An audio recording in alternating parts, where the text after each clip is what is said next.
when you get to that point where you change the traditional model, where that B2B2C or the C2B comes along, you're sort of breaking the mold and that's the breaking of the marketing myth, right? It is not what we learned. It's not what we grew up doing. It's sort of evolved as our industry has evolved and the world has evolved.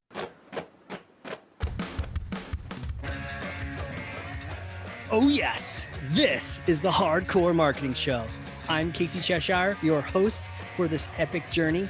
Today's show is sponsored by Ringmaster, on a mission to launch B2B podcasts that create relationships, generate revenue, and drive growth. Ringmasterlive.com. Bam.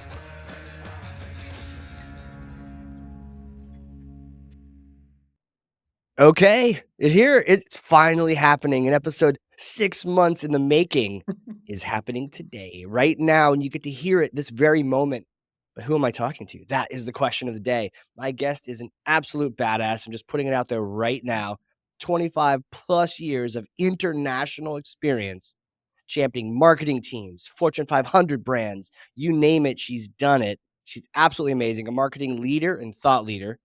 All the different numbers, top 100 influencers in marketing and advertising, top 100 business leaders, top 29 most powerful women in digital. What is going on? Can I even do this interview is the question. President and Chief Creative Officer at the agency, Chief Marketing Officer at Refundo, Suzanne Darmory. Welcome to the show.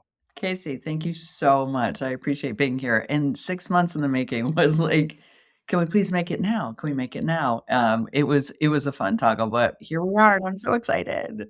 I know. Okay, this is finally going down, and I'm going to pass you this thing. It's heavy for me, but I know you have marketing powers. So, okay, here we go. Ooh, Go ahead, grab Thor's hammer. You got it? Okay. grabbing. There we go. Okay, take Thor's hammer, smash for me some kind of marketing myth, bogus strategy, misconception. Set the record straight once and for all. All right. My marketing myth that I am going to Thor down, hammer time, is that everybody in marketing thinks that the world is B2B or B2C when there's actually a whole nother way of thinking about it. I work for a company that's B2B2C. The world is also C2B these days. We're trending more and more. So I'm going to get into that in like 1 second. But I think the biggest myth that we have is that companies are either B2B or B2C, and that's it. The new way of thinking is companies like the one I work for, B2B2C. What does that mean? Well, it means business to consumer. So we talk to businesses who have an end consumer that we're trying to get to. So that's like a different level of B2B. And also, I think the new way of thinking is C2B, which is the consumer to the business model, which is where consumers are providing product or service directly to the business. So think of it this way, like all the people who are writing product reviews, submitting ideas for new products, even freelancing on platforms like Upwork. So it's the reverse of the B2C. It's the C2B. So it's instead of a company selling to consumers, the consumer sells to the company. Man, okay, so we are beyond these two siloed B2B, B2C. Let's dive into this, and I'm going to repeat it, B2B2C. So tell me about that, and you're seeking their customers, but to get to them, you need to have the B2B side. Tell me more. Correct. So in our model, in my current model at Refundo, we have B2B. So our business is Refundo. We go to the tax pros. The tax pros actually have the customers. So we have to get to them through a lot of, data, research, analytics. We can't go directly to the consumers. When you go to your consumers, it's so easy, right? It's like you can do the personas, the targets, the everything, because you have the data. This is like a two-step. So it's not an immediate linear way to getting to a consumer. It is you have to take that one step to get to the second step. So it makes it a little bit more convoluted. And there obviously are some assumptions made when creating personas or that sort of ideal target audience and what that looks like framed out. Why the B in the middle? Is it because you have to? Is it more efficient? Yes, we partner up. Our products are through tax pros. So that's part of our business model. So when we work with our tax pros, people really don't. It's, a lot of times you'll go in, you'll be like, hey, I'm looking for this product or I need help with these services. People don't really know who we are. It's up to the other businesses, meaning the tax pros, to understand our products well enough to be able to sell them and get people, early refund advance or help them with, any kind of questions through our products and solutions to get the biggest refunds that they can.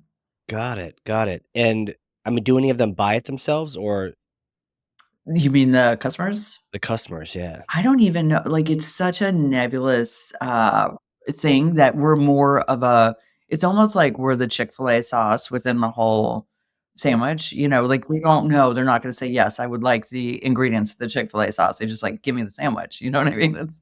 It's just part of it. So we're like the secret sauce within. Uh, Have you heard about that? The Chick-fil-A sauce? yeah, they What changed it. That's what I heard.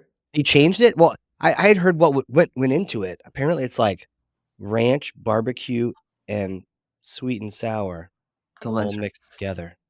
It's heaven. That I'm not gonna that's how they lie. do it. Uh, that's the myth. I don't know if it's a myth. That's the theory anyways. You heard it here. I wonder, is the pharmaceutical industry similar in that they're chatting with doctors who aren't taking the medicine, they're prescribing it. Same thing with your tax pros. So this is like a bigger, channel than we just would, "Oh, this one no, it's many companies do this, and we don't really talk about it, right? We just focus so much on the B2C or the B2B, and it's like, it's either this or that, and that's it.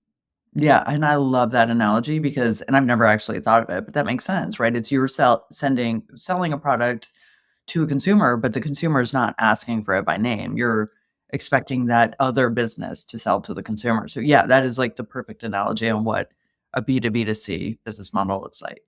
Yeah, if you wanted to waste a ton of money, you could have these commercials that say, "Are your taxes making you feel ill?"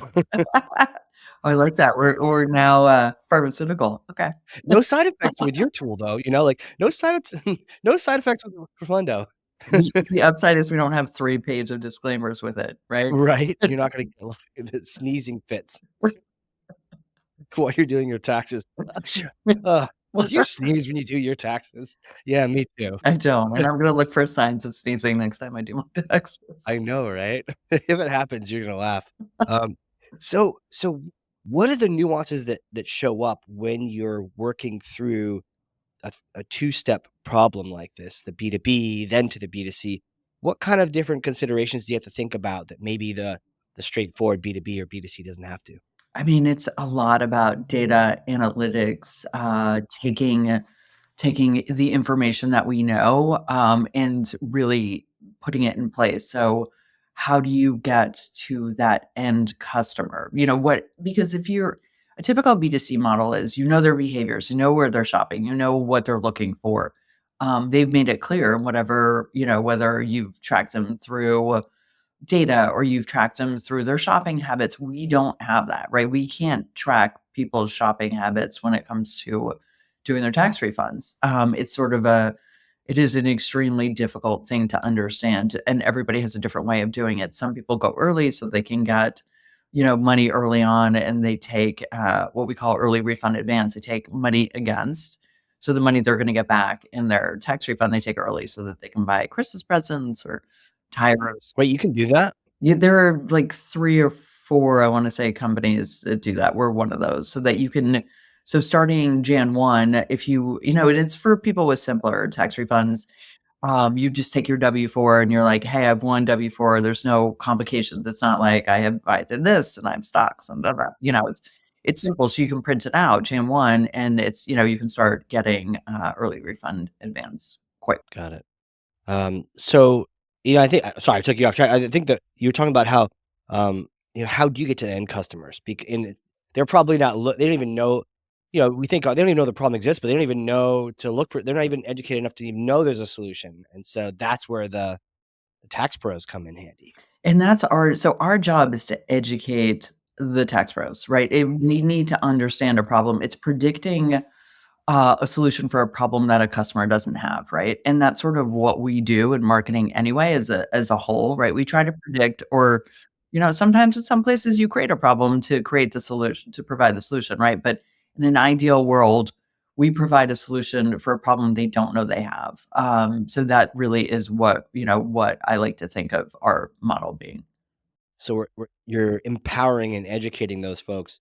Is there where does the second B2C part come in? What do you need to educate them on so that they can then work with the end customer? So that is a lot of, we have a dashboard that's very extensive with information and knowledge, and we have people on the ground. But really making sure that people that are, our co-partners, are educated with what we offer and how to get the best refunds ever. And that's a tough thing. I came into the tax industry and the marketing side about 3, 4 years ago.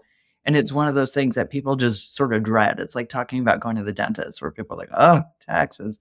But, my goal is to make it fun and make it human, and because it is really the most personal thing you can do. You're handing over the blueprint to your year, right? You're saying, okay, this is my year in a nutshell, whether it was good year or bad year. Every year is different, right? I don't think any of us have the same exact year. And if so, I don't think tax pros would be so busy Right. or needed. Right. Yeah, it changes year to year. Okay. Mhm. And then as you were saying that, you mentioned the dentist. I wonder if that's also another one that fits into, if you're selling. I mean, there are the typical consumer things you sell, but also working through dentists to then give people the things that they need on the other end. It's the B2B2C model again, right? Because you have the providers giving the fun toothbrushes and little packages, and the consumer gets it. I was like, "Oh, I need to try this toothpaste. This is great." Right. And I think a lot of times with the electric, do you have an electric toothbrush? We do, yeah, You my kids do. and I do. Yeah, I tried one, but it was just so aggressive. It's a little aggressive, I'm I not gonna need like lie. a chill one. I need a electric brush. It's like, "Hey man, what's up? Do you wanna brush your teeth I need a Snoop Dogg You elec need both is what you need. You need, like, today's an aggressive day, today's, like, a little chill. like, I haven't woke up yet, chill." Maybe it plays music. Maybe, like, Bob Marley plays while you're, like, brushing your You know what? That's I think we're onto something. I think we need to patent that we have a new business. before the episode comes out because no doubt 9 people are gonna race off to make You're gonna each run other off. right after. Yeah, Yeah. musical toothbrushes, But I feel you like, know? I was recommended those kind of brushes, and then I would ask them, "Hey, what should I get?" And, that's interesting. Um, where does it where does it separate, or is it just good to think about the whole model? Like, are some groups just B2C and they don't need to complicate it by adding the B? Or what's the line you draw where you need that B in there? I think the ecosystem is pretty set, right? Like, the businesses who are B2C are quite clear about it, and B2B, I think the ones that get a little more squirrely are the B2B2C or the C2B, where it's not a traditional model. The B2B and the B2C, we've been trained, right? We have been spent our entire career learning, yes, we are a business talking to a consumer. We are a business talking to a business. It's easy, right? You know your tone, you know your audience. A creative brief is pretty straightforward. When you get to that point where you change the traditional model, where that B2B2C or the C2B comes along, you're sort of breaking the mold, and that's the breaking of the marketing myth, right? It is not what we learned. It's not what we grew up doing. It's sort of evolved as our industry has evolved and the world has evolved. And, we're thankfully not a static world, for better or for worse. And we have to evolve with it. And I think that's one of the things that is coming out of these new models. I imagine in 5, 10 years, there are going to be more, right? It's not just going to be these, then it'll be, some XYZ thing going on that we probably can't even predict right now. Like we can predict musical electric toothbrushes. Yes, which may have to do that. And on that note, talk to me about C2B because that really That's really come up, right? Because if you think about back in the day, I mean, at least when I started, because I've been in this industry, it feels like 100 years. So back in the day, the back in the day, you have to talk like an old person when you say that, though. back in Yeah. my day, Back in what's the that? Whistle through my teeth, day. Yeah, take my walker totally. out. Right. Um, no, back I mean, okay, I'm gonna start that again. Back when I started in advertising, it was a pretty traditional we expected TV commercials to target us with blank product, right? Or we would see a billboard that said blank. Now, with all the, UGC and the consumers having a voice, we've empowered the next generation through social media to really have a voice and create and sort of submit it, right? So people rely, I don't know about you, but when I'm going to buy something or I'm going to a restaurant, I look for the reviews. I'm like, okay, what should I eat? What should I do? Is this worth it? Are people sending it back? And submitting ideas for new products like we just did, and it's trademarked now, so that's cool. It really it's sort of the consumer becomes the voice of the product. So, the consumer selling to a company is a new model. It used to be the company would sell to consumers, and that was that. I was just literally going through reviews, for the New York trip to like what restaurant, right? And they're, "Oh, yeah, here's a," and it's so much better than the top 10 lists, right? "Oh, here, check these out, check these out." Some of them are old and they're not even open anymore. But other ones, you look at the reviews, and I usually will throw out the angry person who's like, "That bartender was rude." There's always one, and they're louder than the ones who are happy. Yeah, right? But if I see something that says like, it's not I'm not probably not gonna go back or, I'm like, "Okay, yeah, that was helpful." And I actually recall just seeing a couple where I was thinking about it, and then I saw several of those, and I said, "You know what? Thank you. You've helped me sort of avoid that place." And little did they know that that restaurant or business know that I might have done something, but then I read that and I was like, "Okay, I'm good." Yeah. No, Casey, I have a question for you. How much do you use AI when you, are doing product reviews? Or if you're doing restaurants, you check on AI or you just do Google? That's a really good question. I started the process off by actually recently I started it off with AI because I really kind of getting to Quick, be right? close to, and it's like ChatGPT and I'm giving a little money, so it gives me the smartest one, right?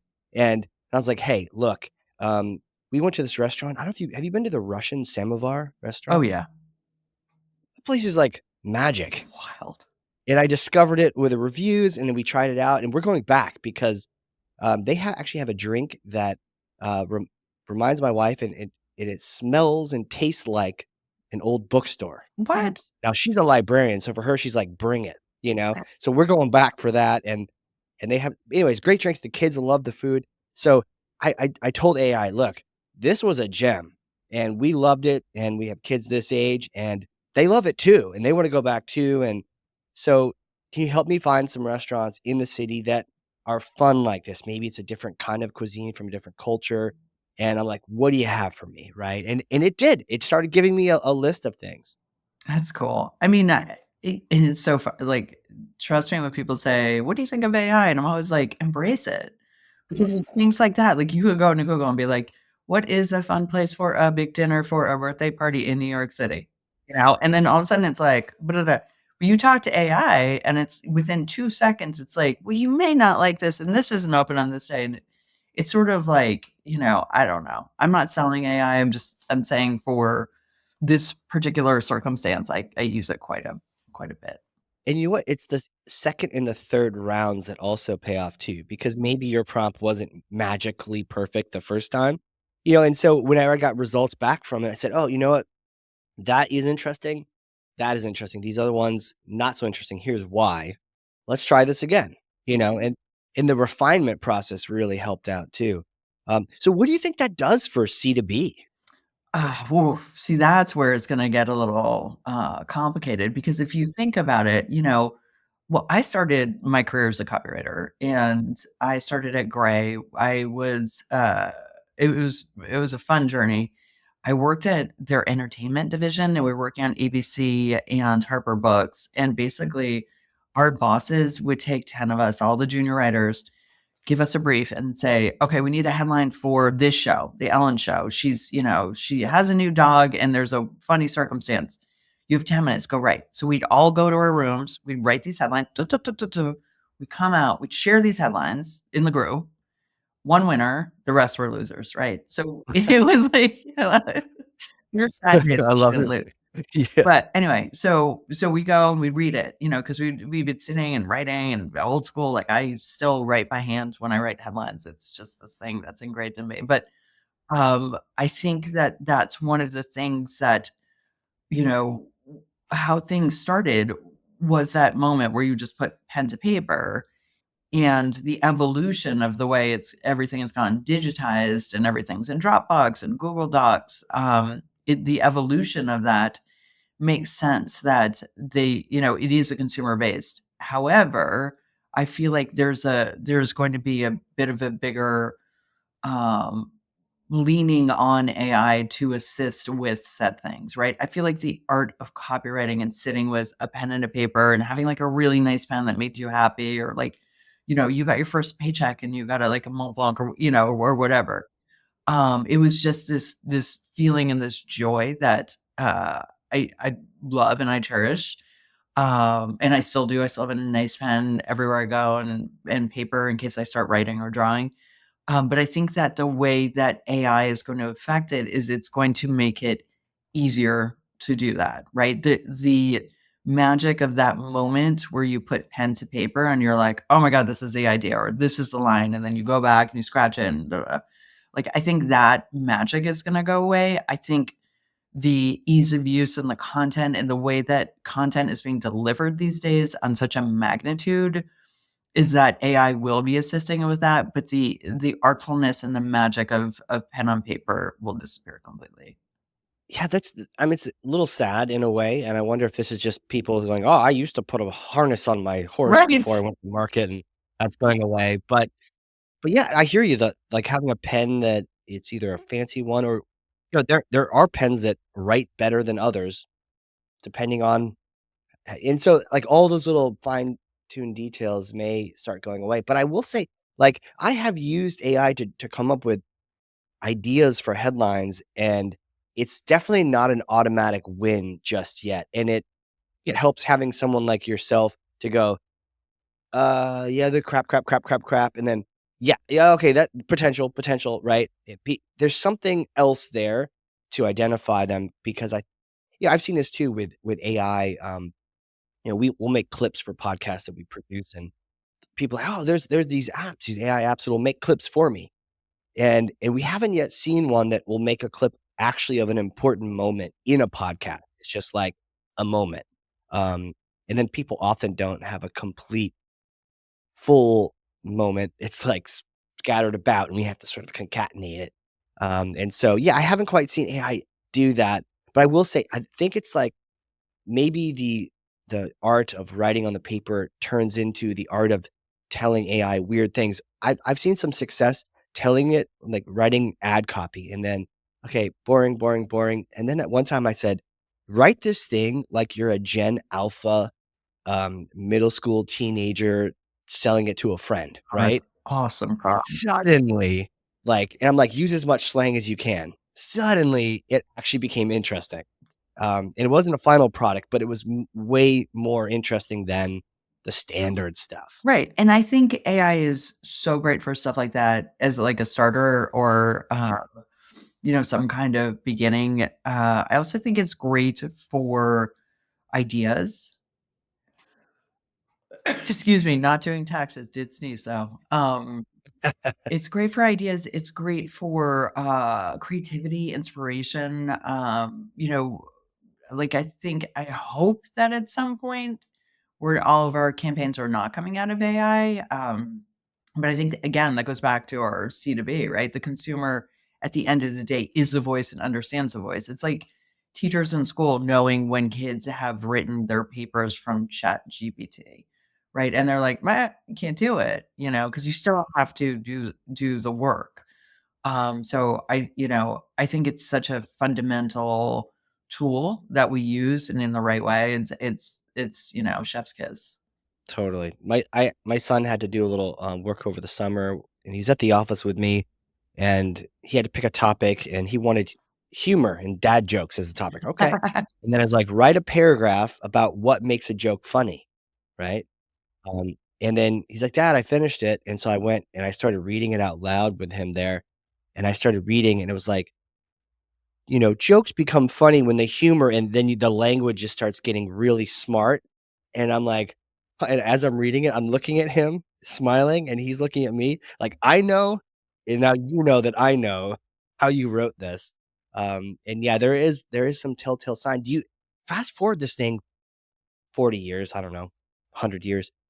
Is everything Does AI just get so good that it feels more human, or is just all of our marketing just so automated? I'm sure that, the way that it's progressed, the speed and the level, but you can, as you said, you can tell when it's AI, right? So what I like to do sometimes these days, if I'm writing something that I think is really important to share, I will write it to the best of my ability, then I'll share it with AI and say, "Please finesse this copy for me." Just like check it. And I'm not asking it to write. I'm just asking it, like, could it be clearer? Could it be it's like the old days when my first thing when I was back to the old days. The first thing I would do when I would start somewhere, at a creative agency in my agency time, I would say, "Where's our proofreader?" Right? And it was the first hire I would make. "Do we have a proofreader? We don't have a proofreader. We're working on government accounts, or we're working in finance, or we're working, in travel or CPG. Where is the proofreader?" Right? Because a proofreader back in the day was that magical gatekeeper for all things wrong and right.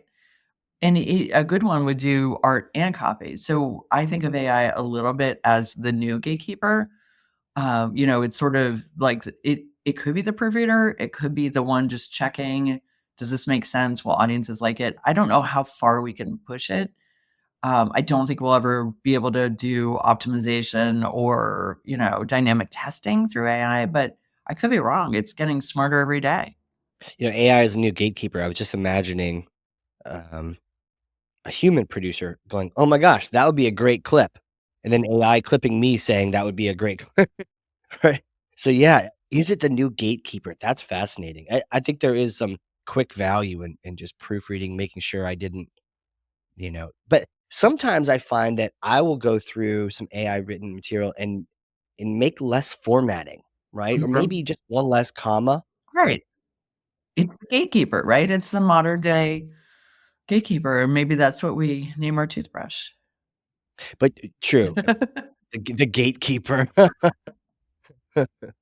You've heard it here, TM, That was my callback. Yeah. right? Done for the morning. Here all morning, everyone. Yeah, yeah.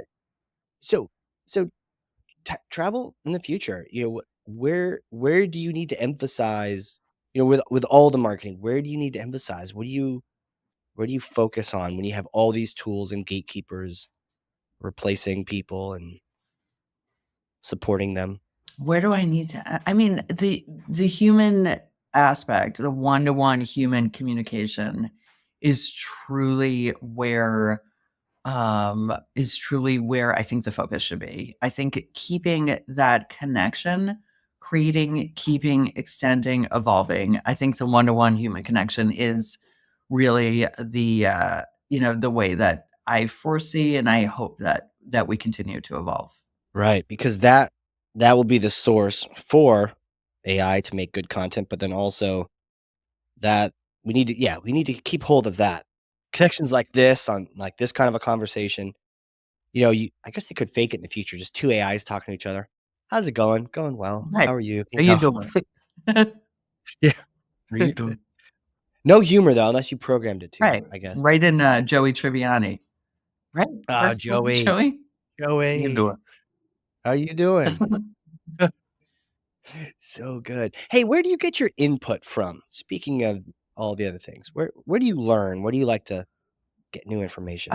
Ooh, that's a great question. I have been this year attending so many conferences and speaking on so many panels and attending so many conferences. Feel like that is where I've been getting a crux of my information. I've been extremely fortunate not only to go to work conventions and conferences and meet people and learn there, but also, as I said, I've been speaking on quite a few. and listening to other people. I spoke at Adweek this year, and I think just hearing 4 days of content and sort of direction and people's opinions and just, their thoughtfulness was really impressive.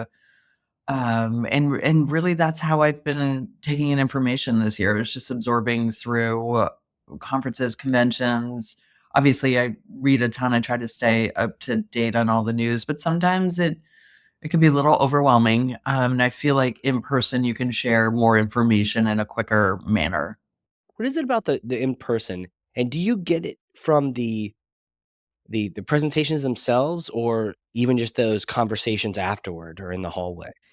In the fun tell, people are like, "How do you know you did well on a panel or like, on a speak?" Is how many people rush the stage after, and they're like, "I have a question. I wanna meet with you, da da da," and I'm like, "Okay, crushed it." Or like if there's like, crickets and hay going by, I'm like, "Yeah, that wasn't great." But Yeah, someone gives you the nod and everyone leaves. yeah, exactly, everyone's like running out. No, that doesn't thankfully normally happen. Not that you or I have ever seen that, No, I right? actually haven't. Everyone rushes the stage every I've time. s I've seen that in my experience, and thankfully that has not happened to me. Knock on wood. Yep. There we go. Right, so it's those conversations where you people are sharing, "Hey, I heard this. What do you think about" Yeah, it's those scenarios after the fact. And one of the things I think we lost in the pandemic and, doing what we should have done, which is sitting our butts at home. One of the things we lost was the cooler talk, was that, just like, "Oh, hey, I have a question," like the drop by, which, back in the day, sometimes you're like, "Oh," like I don't know about you, but I would wear headphones in the office. I'd be like, "Do not talk to me. I'm writing." Right? Or I'm, like, working on a client brief, and it's like so you'd sit there with your headphones on, be completely antisocial. I think one of the things that happens now is now that, the people who are back in the office are probably not there 5 days a week, and when they're there, it's there for that, that cooler conversation or, like, the drop by. Be like, "I have a question. Did you do this? Or what about this?" Or, it becomes everything becomes a little bit quicker and a little bit more human at the end of the day, as opposed to sitting behind Slack and being like or Teams, like, "Da, da, da, da." Yeah, and maybe this dates me, but I've had the ability to recently have in-person and virtual creative meeting sessions about designs and whatnot, and way more impactful in person, Way you more know, impactful. way more. Yeah. Drawing on the board kind of thing. It's different. You get a different vibe, right? You get a different energy because you don't know at the end of the day, like someone could be, "Yeah, yeah, I'm listening," but they're like on their phone, like going through Instagram, or I don't know, they could be playing with their cat. Like it doesn't whatever the case may be. Yeah, what'd you say? Yeah, I'm sorry, what I was was looking at my that? phone, what? Oh, sorry, I'm on mute. But no, I think you get because you have the full attention. You have that is your intent, right? Your intent is to be there, to learn, to absorb, to share, and it becomes a different, scenario when you're sitting behind a screen like this. Yeah, as I'm thinking, like, as we're behind screens like this. I know, I was just thinking that too. My hands are free. Okay, I'm gesturing a lot. I'm not Right? on my No. phone. Oh, wait. I'm surfing Facebook right now. Hold on a Yeah, second. sorry. What'd you But, "Oh, what'd hey, you happy say? birthday, bro." Or you hear some music playing, you're like, "Why is there music playing?" Totally. Um, so, like, all these different concepts. Clearly, you have experience. I'm just curious now, who are you? Who are you? Take me back in time, little Suzanne days. Did you know you're gonna be just this marketing leader, thought leader, speaking at Adweek, going to these conferences? Did you know that this was in your future? Honestly, I did not. I knew I was passionate about it. My mom, when she was moving from our house, I think it was like a few years ago, she was cleaning and she found a something I wrote when I was 14 years old. And it said, I want my own agency, I want two kids, and I want to make $40,000 a year. So I knew, I guess, at 14 I wanted to go into advertising. But it was so bizarre because I was training to be a fine artist, and in my mind, I was gonna be a fine artist, and I studied at FIT, and I studied in Paris, and I went everywhere, and I was gonna be, the future artist of the world. And then, of course, right before college, my mom was like, "Hey, so you should probably get a real job, and then you can go get your MFA if you want," knowing there was no way I was gonna go to school for 7 years. So I went to school for communications and surprisingly didn't go into the art side, being a trained fine artist, because there were two options when I got to Boston University. They were like, you can do art, but you have to learn, all these programs, or you can do copywriting and all you need is Word. And I was like, that one. I want the easy one. Give me that one. So I started, obviously as a copywriter, but I think one of the things that, you don't know when you're young and you're learning and you're sort of going up the ropes is that, uh, art directors tend to be creative directors quicker, but then copywriters tend to become more strategic, which leads them more into the C-suite level because you can take that analytical way of thinking, from writing creative briefs to understanding a strategy to like writing a go-to-market message. I think it takes a different, like, albeit, at 17, I was like, "I went the lazy route," but, like, now I'm grateful for it because it, has helped me through the years to get to a few C-suite level positions. So I don't know that I would ever be here, but I can tell you, I am one of those people when I want something, I put my mind to it, and I do everything I can in my power to make it happen. So it's been luck, it's been magic, it's been a lot of mentors, a lot of, people who have my back, who've helped me along the way. So it's not just me being like, "Yeah, I did it myself." It's like there have been a lot of people behind the scenes, and I'm forever grateful for so many of them. What does it mean that you were a trained fine artist? What was your favorite Oh my god, medium? I was acrylic was my jam. Watercolor scared me, but I did it often enough. Oils I did, but again, per that attention span issue, it took too long. It was like it just took too long. But acrylics was really, and I was back in high school, I started a side hustle. I would paint jackets and jeans for people. So I was a walking billboard.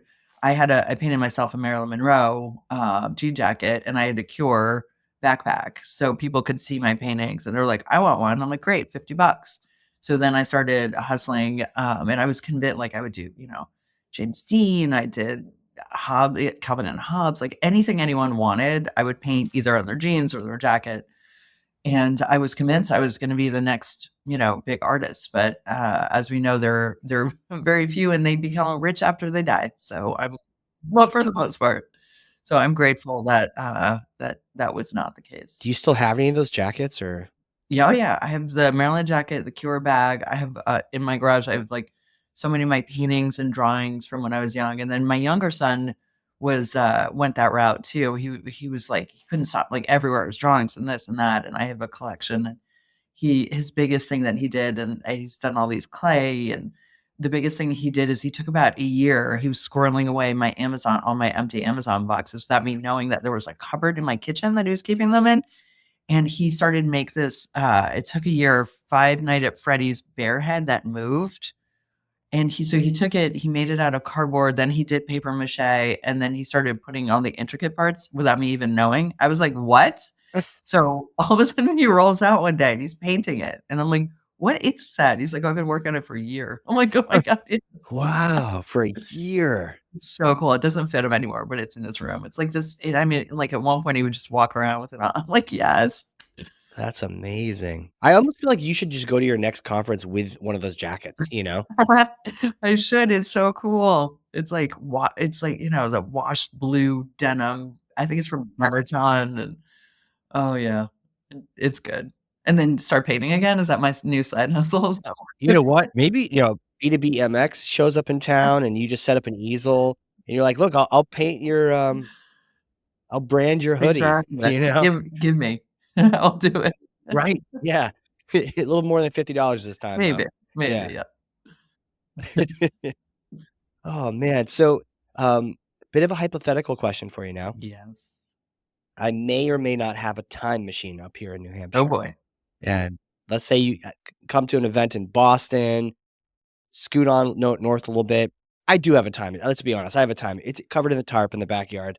So we use this time machine and you go back in time and you get to visit yourself a couple days after graduating with that comm degree. Or actually advertising, right? Advertising degree. So you get to talk to yourself then, a couple days after, right?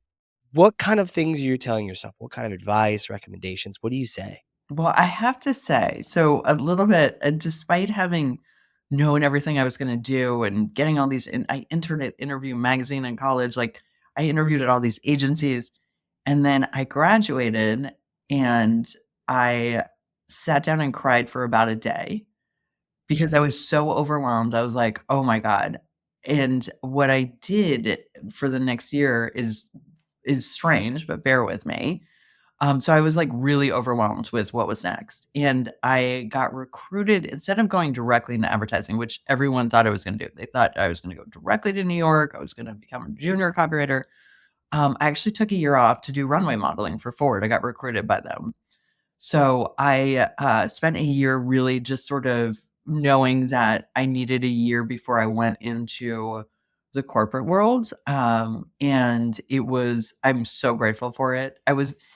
Originally, I wanted a gap year before college because I was the youngest one, but my mom said no. She's like, "If you take a gap year, you" I'm like, "I'll work," and she's like, "No." I knew I wasn't ready. So, I guess I took the gap year after college.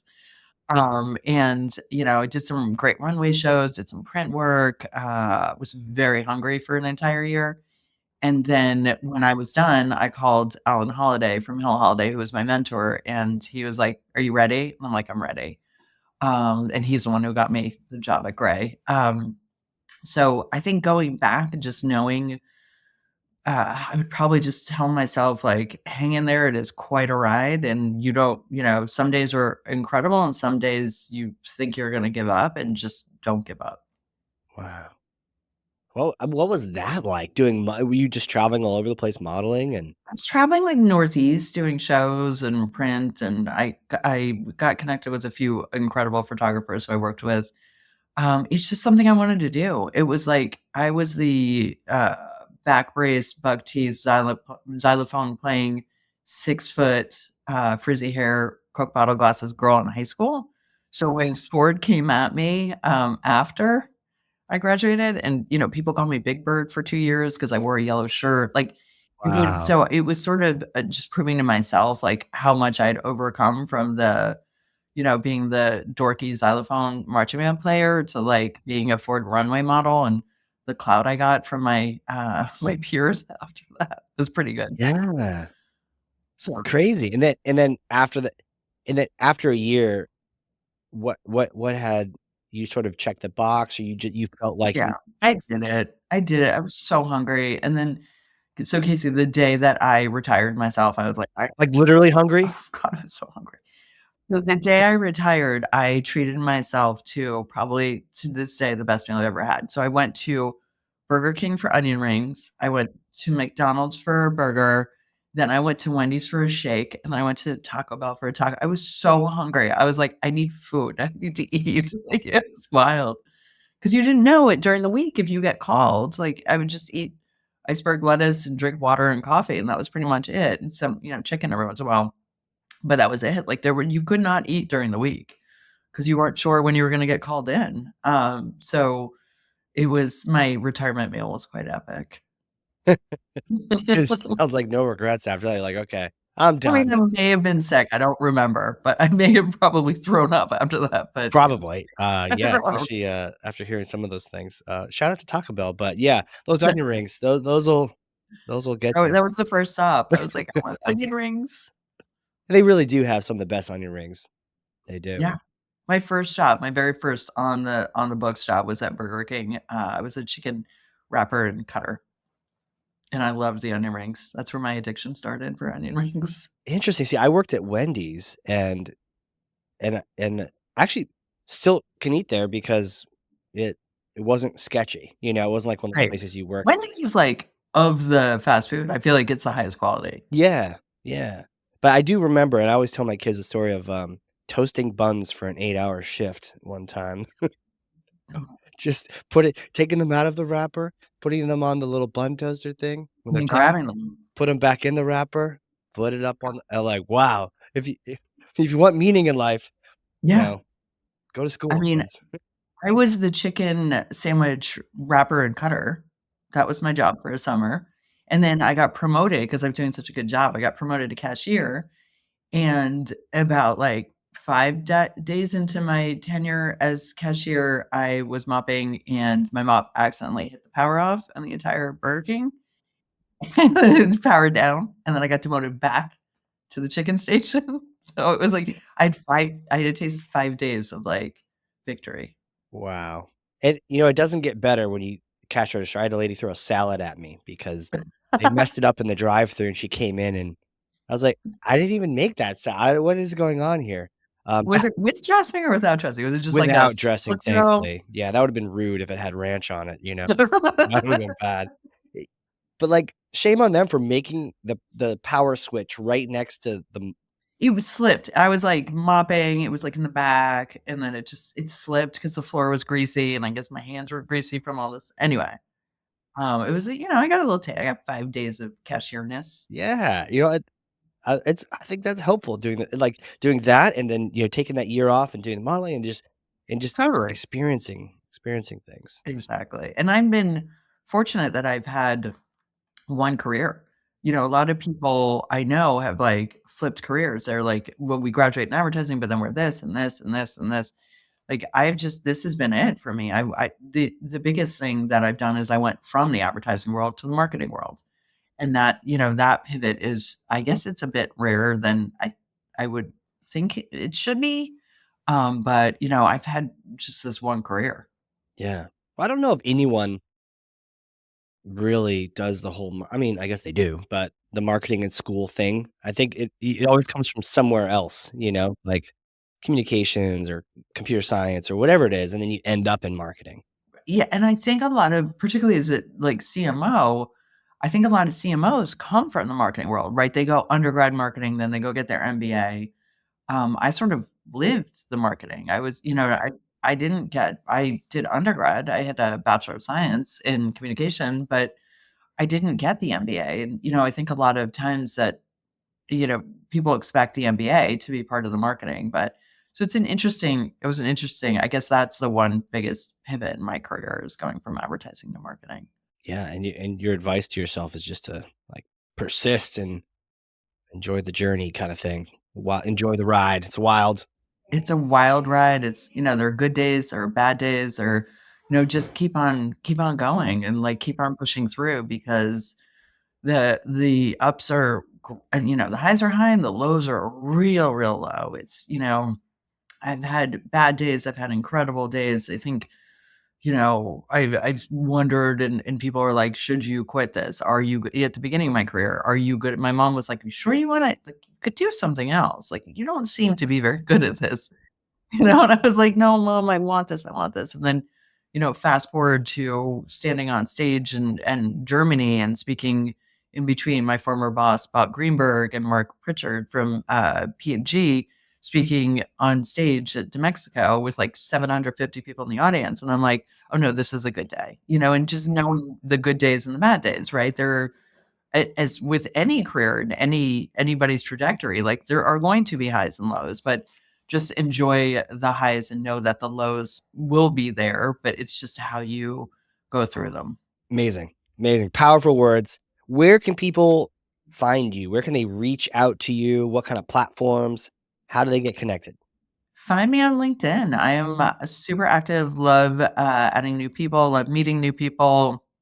Just say you're through the show and we can connect and we can chat. And the other thing I'd love to do that I would love to give a tiny little bit shout out to right now is I love mentoring young creatives, particularly female, coming into the industry. So if there are any young students or people who are looking for advice, I am happy to help because people have helped me and I love paying it forward. Oh, I love that. So cool. So cool. Thank you so much for coming on here. When I look back at the conversation, I mean, there's so many great topics and things that I hadn't even thought about the B2B, the B2B2C and the C2B and like all those concepts and just really thinking about how we're approaching things with AI and the magic of conferences. Goodness, there I feel like I have so many actions I need to take after this pod just to like, you know, go for those ideas and whatnot. So thank you so much for coming on here. You see, thank you. This was so fun. And I think we have our, call our trademark guys. We have an idea. Yes, yes, we will have our legal meeting immediately following the end of this Yes, please. pod, and then, for those listening, if you learned something, and I freaking know you did, because I literally have 2 pages of notes over here, front and back, then share this with someone else. One person is cool. Just get good information to other people's hands. That's thought leadership, And that's where it all happens. Suzanne, thank you so much for being on here. You are the best.